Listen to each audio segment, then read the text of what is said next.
নমস্কার বন্ধুরা, আমার ইচ্ছে পূরণ চ্যানেলে আপনাদের সবাইকে স্বাগত জানিয়ে আমার আজকের রেসিপি শুরু করলাম। আমার আজকের রেসিপি ভেটকি মাছের ফিশ ফ্রাই। দেখুন, মাছের ফিলে আমি কিন্তু বাজার থেকে এইভাবে কাটিয়ে এনেছি। এর মধ্যে পাতিলেবুর রস আর গোলমরিচের গুঁড়ো লবণ দিয়ে মাখিয়ে 10 মিনিট রেখে দিলাম। আর এদিকে ধনেপাতা, পুদিনা পাতা, একটা বড় সাইজের পেঁয়াজ, অল্প আদা, রসুন আর কাঁচা লঙ্কা নিয়ে নিয়েছি। ঝালটা আপনারা আপনাদের অনুযায়ী বুঝে দেবেন। এবার এই পেস্টটাকে তৈরি করে নিলাম, নিয়ে এবার এটাকে ভালো করে এই মাছের মধ্যে মাখিয়ে নেব। এইভাবে ভালো করে মাখিয়ে ম্যারিনেট করতে হবে আমাদের। তারপর ফ্রিজে রেখে দিতে হবে প্রায় 30 মিনিট মতো।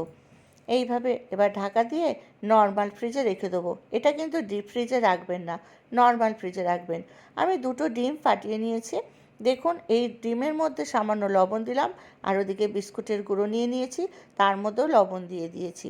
এবার সামান্য একটুখানি ডিমের গোলা আমি ওই মাছের মধ্যে দিয়ে দিলাম একটুখানি ময়দা, এই 2-3 চামচ মতো ময়দা দিয়েছি। ভালো করে মাখিয়ে রেখে দেবো। তারপরে পরের প্রসেসে যাচ্ছি। আমি কিন্তু বিস্কুটের গুঁড়োটা বাজার থেকে কেনা ব্যবহার করেছি। আপনারা চাইলে বাড়িতে ব্রেড ক্রাম্বস তৈরি করে নিতে পারেন। আমি প্রথমে মাছের ফিলে তুলে ডিমের গোলায় ডুবিয়ে নিয়ে বিস্কুটের গুঁড়োর মধ্যে কোট করলাম। আবারও ডবল কোটিংয়ের জন্য আবার ডিমের গোলার মধ্যে ডুবিয়ে বিস্কুটের গুঁড়োয় ভালো করে চেপে চেপে কোট করে নিচ্ছি। আমি ঠিক যেভাবে করছি দেখে নিন, এইভাবে আমি সব কটা রেডি করব। ডবল কোটিং অবশ্যই করবেন, তাহলে কিন্তু জিনিসটা খুবই ভালো হবে। দেখুন, এইভাবে আমি খুন্তির সাহায্যে শেপটা দিয়ে নিচ্ছি, যাতে দেখতে খুব সুন্দর লাগে। দোকানে যখন আমরা রেস্টুরেন্টে খেতে যাই, তখন কি সুন্দর, শেপটা যদি সুন্দর না হয় খেতে কি ভালো লাগবে বলুন? ওই কারণে আমি এরকম খুন্তি দিয়ে আস্তে আস্তে করে দেখুন শেপ দিয়ে নিচ্ছি। শেপটা ভালো লাগলে খেতেও অনেক বেশি ভালো লাগবে। খেতে তো টেস্ট হবেই। আগে বলে না, দর্শনধারী তারপরে গুণ বিচারী। দেখুন, আমি শেপটা দিয়ে নিচ্ছি এইভাবে। সব কটা আমার কিন্তু রেডি হয়ে যাচ্ছে।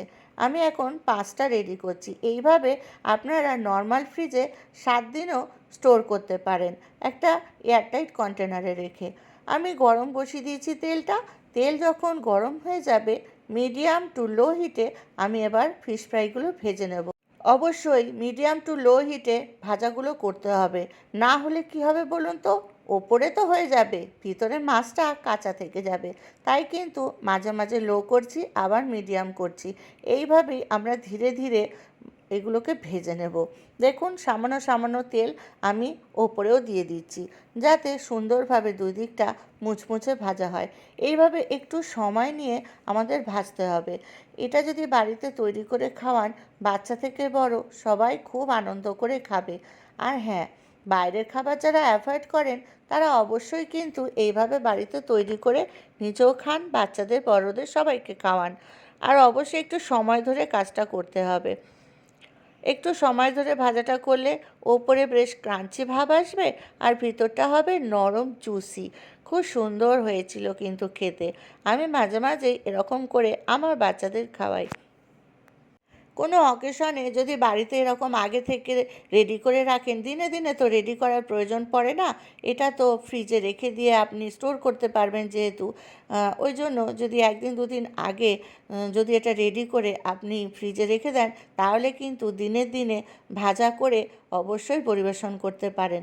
কোনো লোকজন আসার ব্যাপার থাকলে আগের দিন রেডি করে রেখে দিলেন, পরের দিন গরম গরম ভেজে সার্ভ করলেন। খেতে কিন্তু দারুণ লাগে, খাটনিটাও অনেক কম। আগের দিন করে রাখলে তো অনেকই খাটনিটা কম। আমি অবশ্য এটা দিনের দিনেই করে আপনাদের দেখাচ্ছি, তবে মাঝে মাঝে আমিও স্টোর করে রাখি যদি কোনো অকেশনে খাওয়াতে হয় সবাইকে। কেন, দিনে দিনে অনেক রান্নাবান্নার চাপ থাকে, তখন এগুলো করা সম্ভব নয়। তাই আগে থেকে এগুলো 1 দিন 2 দিন আগে স্টোর করে রেখে দিই।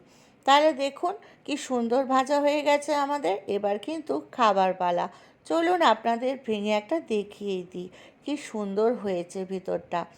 অবশ্যই ভিতরে মাছের পরিমাণটা অনেকটাই রয়েছে।